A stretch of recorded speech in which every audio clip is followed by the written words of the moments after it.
ये बात 1998 की है, जब यूएसए में फाइजर ने एक मेडिसिन को इंट्रोड्यूस किया था। That was the first approved medicine for erectile dysfunction in the USA by US FDA.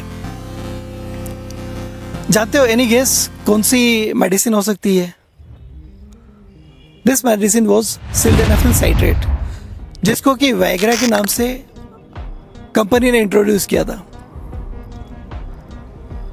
अब खास बात जो किसी ने नहीं बताई होगी, इंडिया में ये मेडिसिन आप मेडिकल स्टोर पे जाओ, ओवर द काउंटर इजीली मिल जाएगी। लेकिन यूएसए या यूके जहाँ पे रेगुलेशंस, फार्मा रेगुलेशंस इतने स्ट्रॉन्ग होते हैं, वहाँ पे आप इस मेडिसिन को डायरेक्टली प्रमोट नहीं कर सकते हो, because it is the prescription only medicine. मतलब आप विदाउट प्रिस्क्रिप्शन ये मेडिसिन नहीं ले सकते हो कहीं से भी।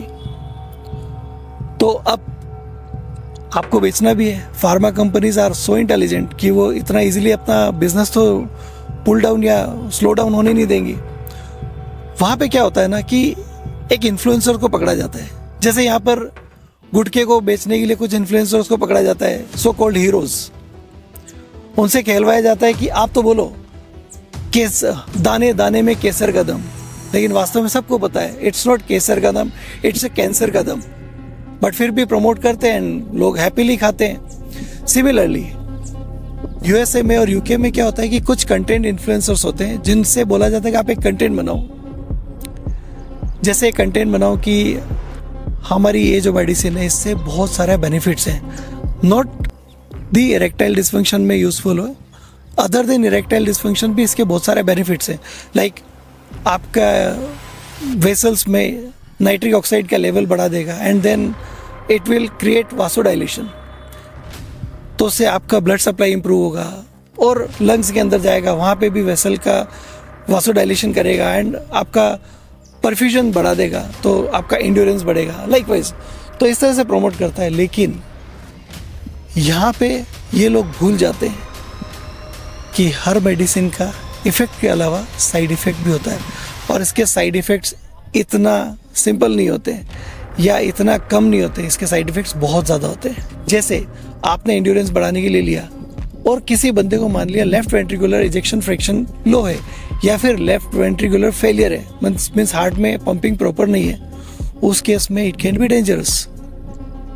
या फिर आप उसके इमीडिएट साइड इफेक्ट देखो, headache, flushing, blurring of vision, आपका आई साइट भी डाउन हो सकता है, वेसल्स को डायलेट करता है ब्रेन के अंदर, तो वहाँ स्ट्रोक की पॉसिबिलिटी को भी बढ़ा सकता है। सोचो एक मेडिसिन जिसके इतने सारे साइड इफेक्ट्स भी हैं, तो आप कैसे कह सकते हो कि ये आपकी लॉन्गेटिविटी बढ़ाता है?